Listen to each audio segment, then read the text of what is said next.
Welcome to Readerzz, the podcast for the lifelong learner. Join us on our weekly dose of wisdom where we talk about the real-life lessons and applications of books. Enjoy!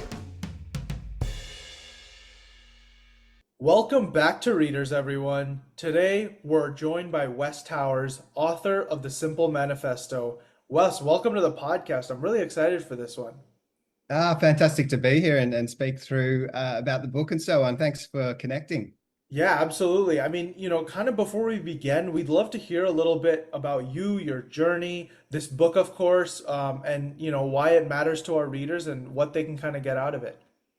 Yeah, well, I'm Wes Towers. I run a digital agency here in Australia. Uplift 360 is the agency. So we do websites and SEO and search engine optimization, marketing, those sorts of things. So I wrote the book a little while ago now, before AI. So things have changed somewhat in the way in which we apply the tools and techniques, but the book, curiously enough, the principles in there are more relevant than ever before, I believe, in this day and age.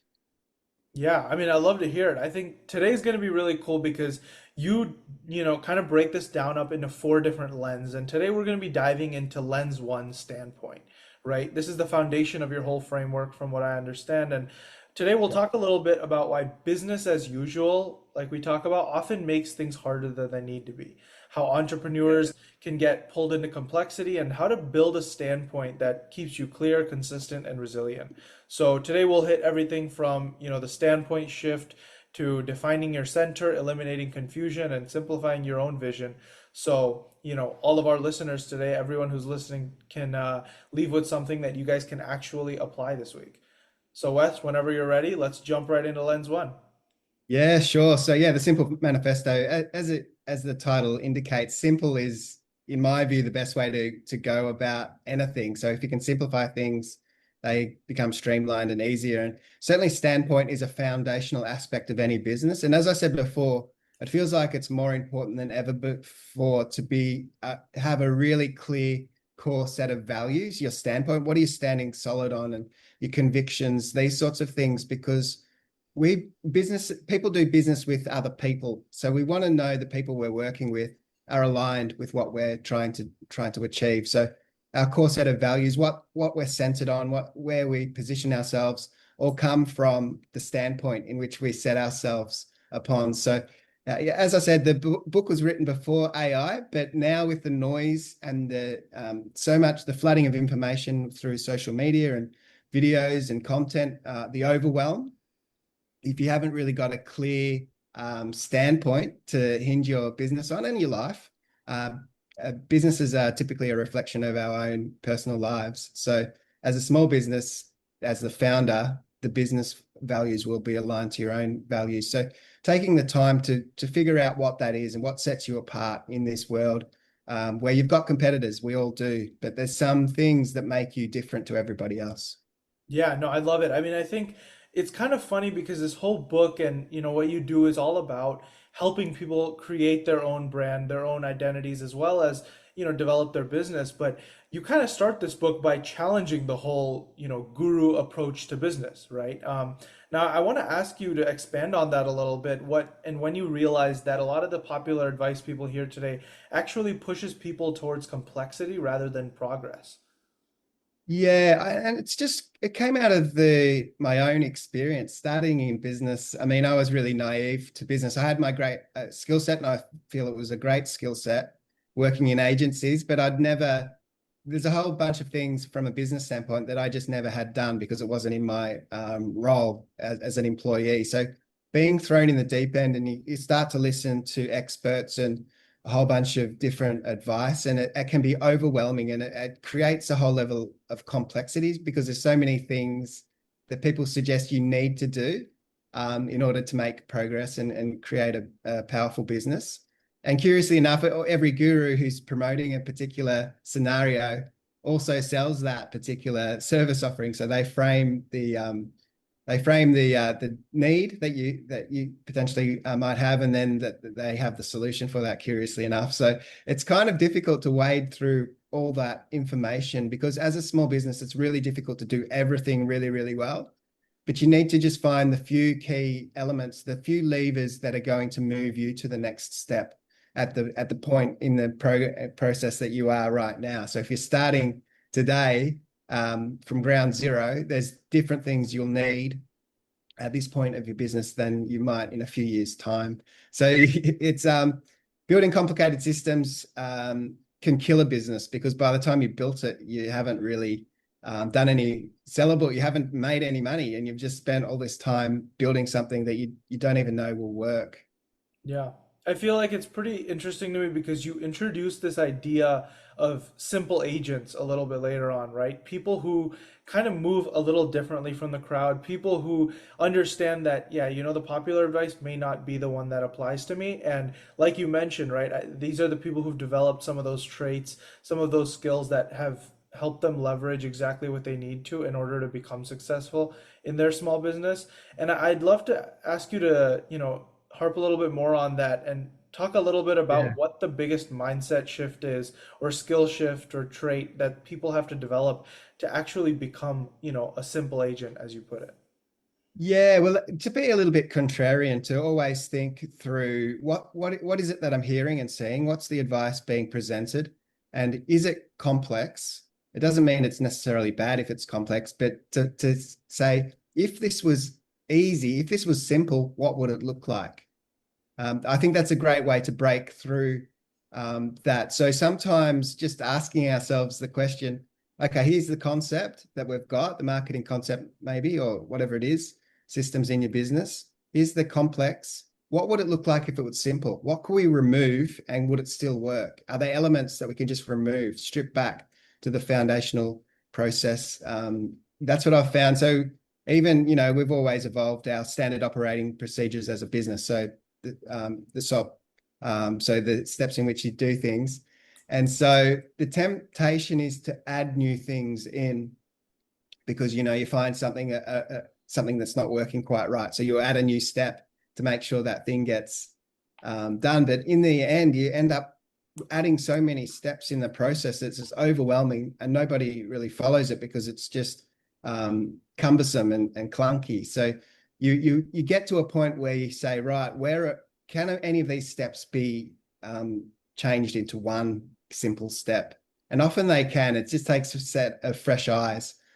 Things get complicated, and particularly these days with the technology evolving so fast, and there's just so many options, like so many options how to run your business with software, and it's changing so fast. And if you make the wrong selection, you might be going down the path that's not ideal. So to think about what your specific needs are, and matching that to your very specific needs. They get tools that do exactly what you need, not an all-in, like a lot of the all-in-one softwares, they just have so much in there, but you don't need most of the things. So to find the one that works. And I mean, vibe coding is pretty exciting these days. People can build their own systems, that's come about after the book was written, of course. But if you were to get some of these solid foundational things in place in your own mind, you'd be really well framed to jump into vibe coding and build something that works for you.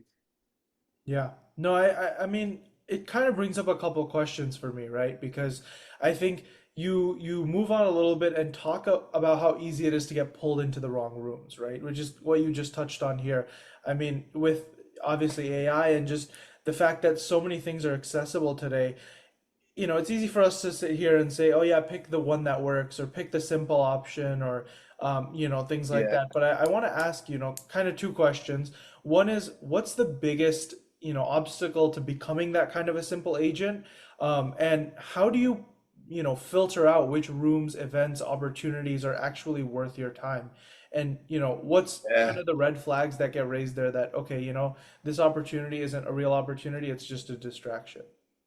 Yeah, and it is really difficult to make those decisions if you haven't got this one piece of this nugget within your business, and that's the end goal. So if you've got a really clear understanding where you're going, now we know where we are right now, point A, and we know where point Z is, or point, we say Z here in Australia, Z or Z.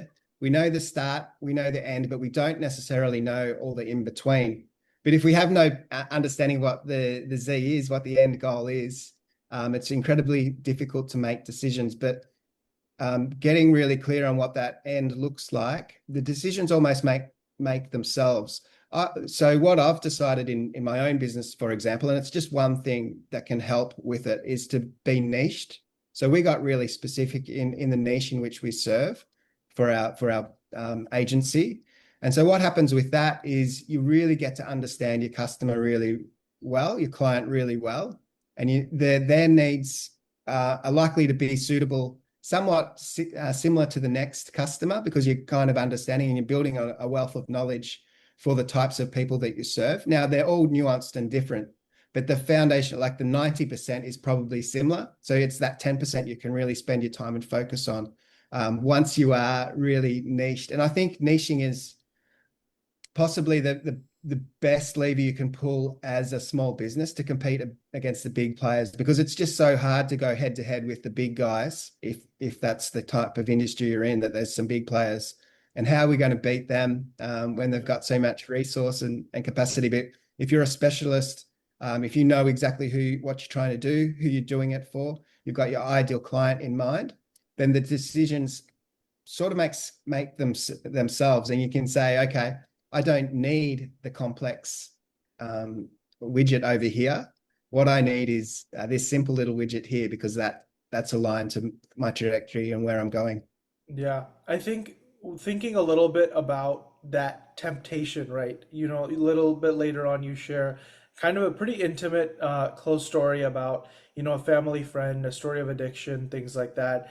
And I want to ask you if you can expand a little bit on the deeper lesson that you took from that situation about, you know, your own desires, identity, or, you know, chasing these kind of quick fixes, and how that connects, you know, or the story that you share connects to the way a lot of entrepreneurs today chase quick wins in business, how it has tended to harm them, and, you know, real tangible ways that people listening to this podcast today can actually have a pivot, you know, because looking at the big guys out there, looking at the big companies and these complex solutions, you would think that, okay, this seems like the way to go, you know, this is what the blueprint looks like. But, you know, you're saying it's not, right? So I'd love to hear a little bit more about that. Yeah, that was a personal story of a good friend. He was similar age. He was married, and they had children at a similar time to us. One of their sons pretty much, might have been a month or two apart. So going through similar scenarios, and we were in the similar circles of friendships. They had a different background to ours, so that they had um, some troubles. Certainly had some troubles as a youngster. But when things got hard for them, they had a few challenges, um, which it just made the burden. I won't go into all the details because it's a long story, but the overwhelm, they went back to the addiction, and just a few bad decisions along that journey. He ended up in a horrible place, like living in squatting in old homes, and running from the law, and a whole bunch of other things that are caused from that. And so I think we all have addiction, and the tendency to potentially have addiction, but it's about getting addicted to the things that are helpful for you. So for me, I can be just like that, not addicted to substances, that sort of thing, but I can potentially be sucked into social media too much, for example. I think that's a big one for nearly all of us. And those things dilute our capacity to concentrate even. So there's proven science around that. So um, these things are distractions.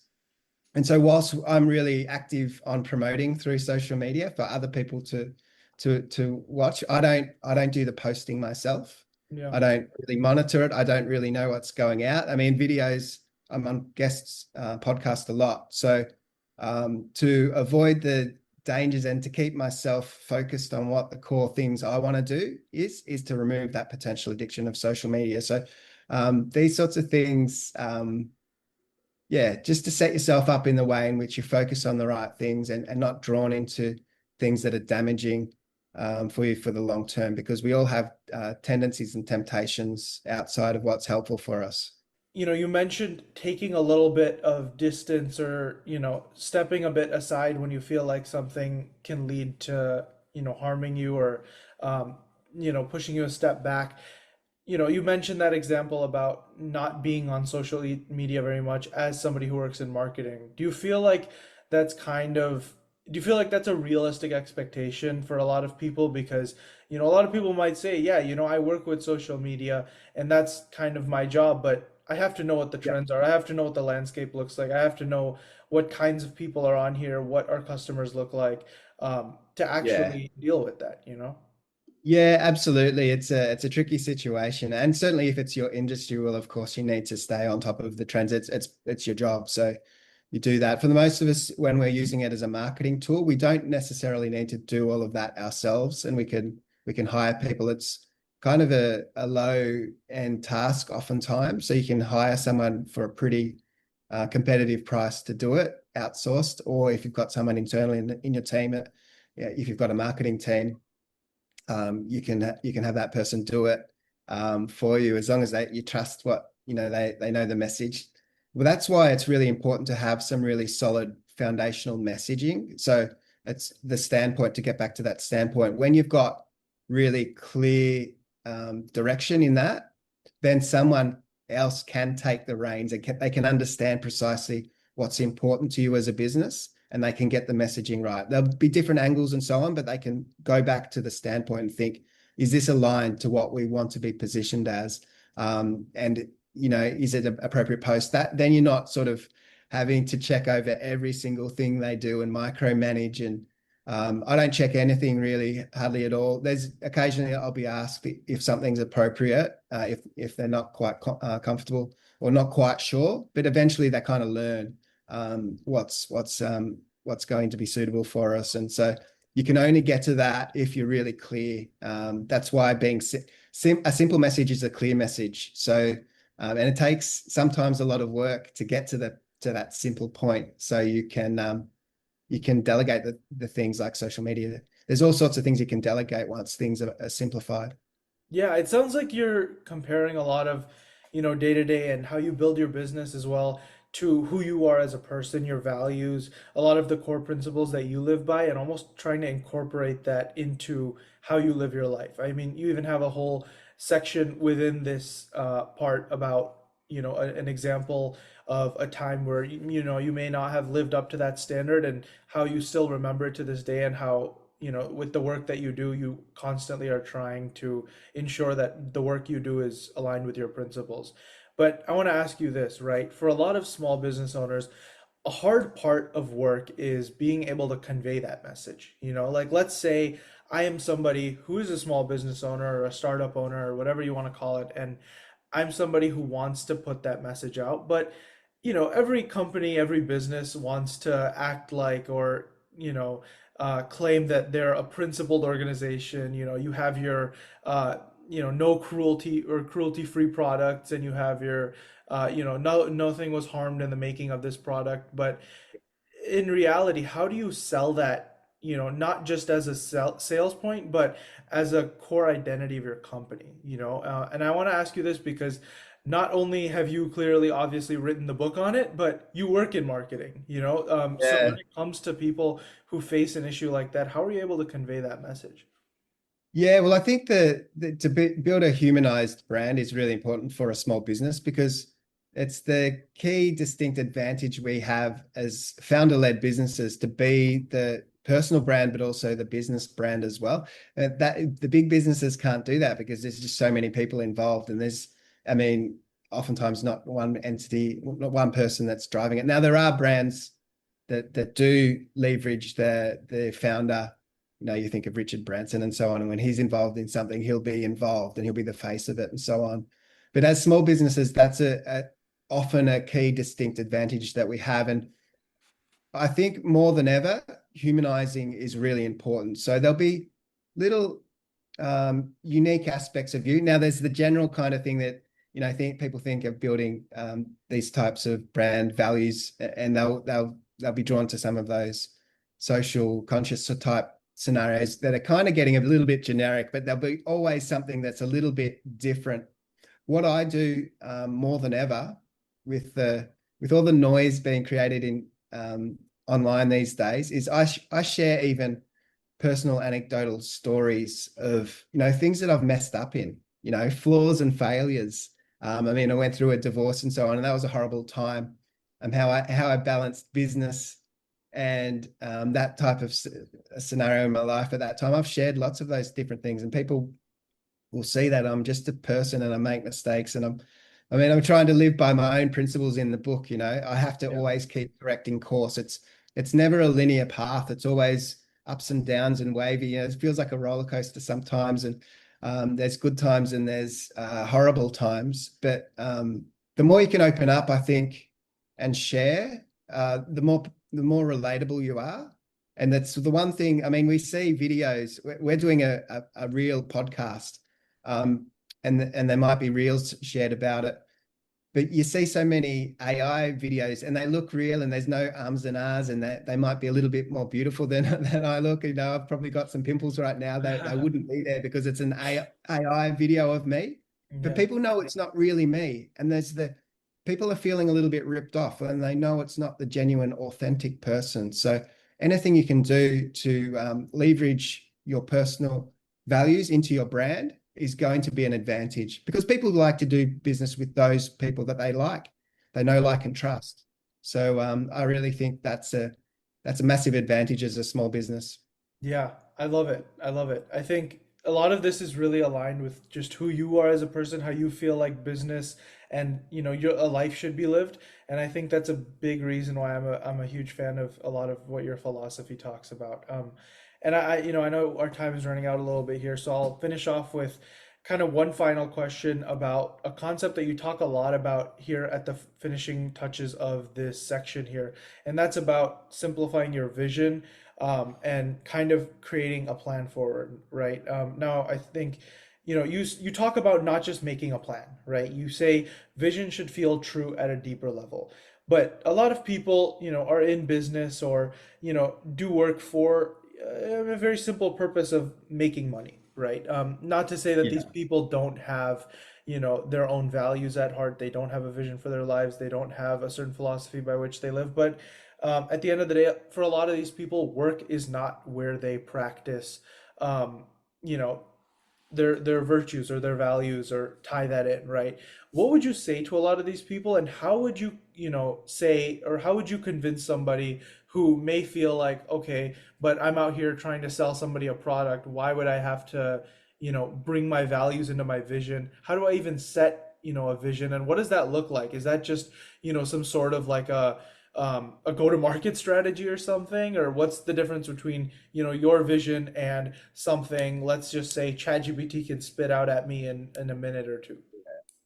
Yeah, I understand what you're saying. So there's the really pragmatic, practical, hands-on type of person who will find it more difficult. And then there's I guess you would say the heart-led businesses, who like those softer approaches. I think you've got to have both.